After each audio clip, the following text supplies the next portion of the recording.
रात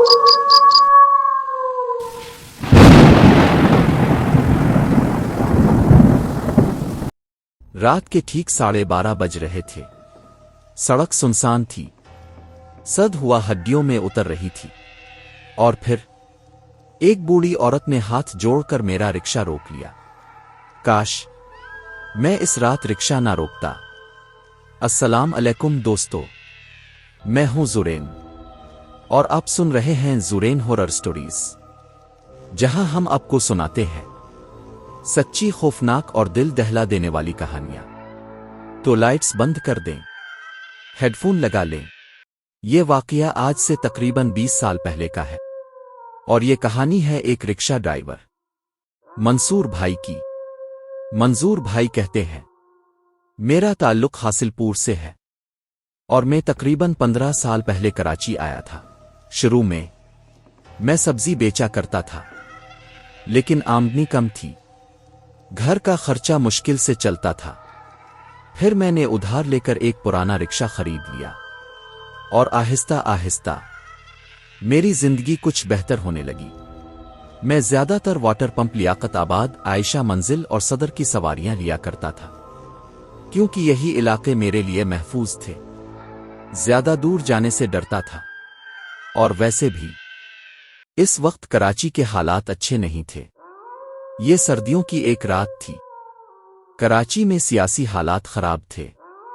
पूरा दिन काम नहीं हुआ और जेब तकरीबन खाली थी। घर आया तो बच्चों ने खाने का पूछा। बीवी ने कहा, आज कुछ कमा के नहीं लाए। मैं खामोश रहा, क्योंकि मेरे पास कोई जवाब नहीं था। मैंने दिल ही दिल में सोचा, अगर रात को निकल जाऊं तो शायद कोई सवारी मिल जाए। मैंने गर्म कपड़े पहने, गले में मफलर लपेटा और रात तकरीबन 11 बजे रिक्शा लेकर निकल गया। रात जितनी बढ़ रही थी, सड़कें इतनी सुनसान होती जा रही थीं। सर्द हुआ चेहरे को चीरती हुई गुजर रही थी। दूर कहीं कुत्तों के भौंकने की आवाजें आ रही थीं और मैं एक उम्मीद लिए खाली सड़कों पर रिक्शा चला रहा था।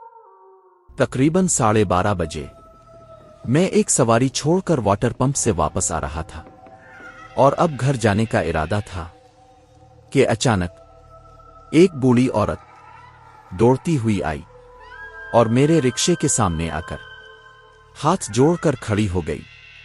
मैं बुरी तरह चौंक गया। मैंने फौरन ब्रेक लगाई। सड़क सुनसान, चारों तरफ धुंध और बीच रात में एक बूढ़ी औरत। दिल में अजीब सा खौफ पैदा हुआ। मैंने खिड़की से झांक कर पूछा, अम्मा जी खैरियत? वो हाँप रही थी और आंसू बह रहे थे। कांपती आवाज में बोली, बेटा मुझे आयशा मंजिल छोड़ दो, मेरे बच्चे बीमार हैं, खुदा के लिए जल्दी। इसकी आवाज में ऐसी बेबसी थी कि मेरा दिल पसीज गया। मैंने फौरन कहा, बैठ जाएं अम्मा जी, फिक्र ना करें। वो खामोशी से आकर पीछे बैठ गई। मैंने रिक्शा तेज कर दिया। शुरू में वो सिर्फ रो रही थी, लेकिन कुछ देर बाद इसने आहिस्ता आहिस्ता किसी अजीब ज़बान में कुछ पढ़ना शुरू कर दिया। वो ज़बान मैंने पहले कभी नहीं सुनी थी। ऐसा लग रहा था जैसे रूसी ज़बान हो, कोई पुरस्रार मंत्र। मैं बार बार आईने में इसे देखता। वो सर झुकाए मुसलसल कुछ पढ़ रही थी और साथ साथ रो भी रही थी। मैंने कहा, अम्मा जी बस दुआ करें, सब ठीक हो जाएगा। मगर इसने कोई जवाब ना दिया, बस वही अजीब ज़बान। अब मेरा दिल घबराने लगा था, लेकिन मैंने खुद को संभाला और रिक्शा चलाता रहा। फिर वो बोली, आगे से बाईं। मैंने बाईं मोड़ा।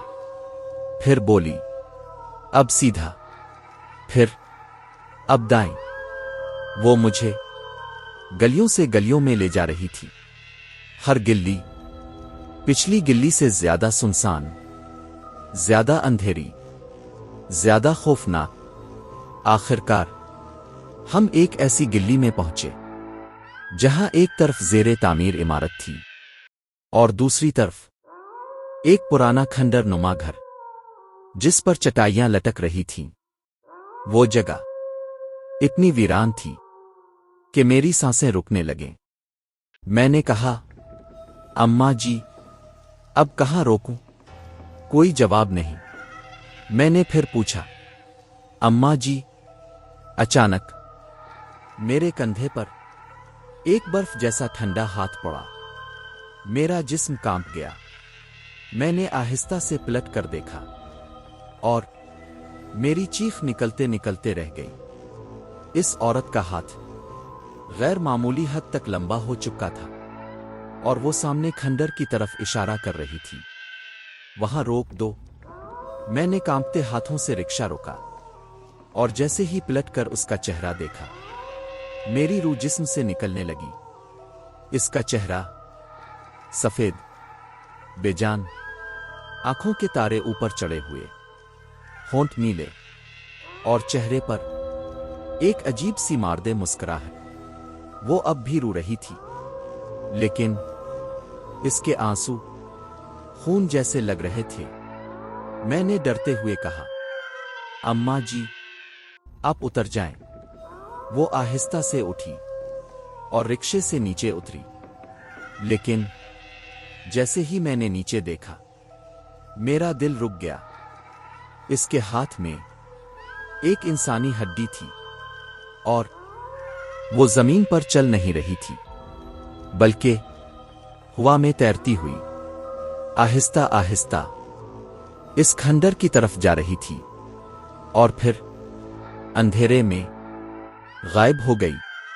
میں زور زور سے کلمہ پڑھنے لگا اور فوراً رکشہ موڑا۔ جیسے ہی موڑا، پیچھے ٹھک کی آواز آئی۔ میں نے پلٹ کر دیکھا تو وہی ہڈی میرے رکشے میں پڑی تھی۔ اب میرا خوف انتہا پر تھا۔ میں رکشہ دوڑاتا ہوا مین روڈ پر آیا۔ وہاں ایک پان کی دکان کھلی تھی۔ میں نے تھیلی سے ہڈی اٹھائی اور دور پھینک دی۔ میرے ہاتھ کانپ رہے تھے، سردیوں میں بھی پسینہ بہہ رہا تھا۔ میں سیدھا گھر پہنچا اور رکشہ پارک کرنے لگا، لیکن جیسے ہی نظر نیچے گئی، میری چیخ نکل گئی۔ وہی ہڈی وہاں پہلے سے پڑی تھی، میرے رکشے کے نیچے۔ میں خوف سے پیچھے ہٹا اور رکشہ وہیں چھوڑ کر بھاگتا ہوا گھر گیا۔ پوری رات بخار میں تڑپتا رہا۔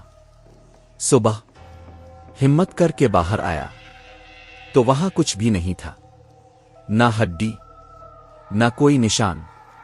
آج 20 سال گزر گئے، میں زندہ ہوں، مگر آج بھی رات کے 12:30 بجتے ہیں تو مجھے وہی آواز سنائی دیتی ہے، بیٹا، مجھے عائشہ منزل چھوڑ دو۔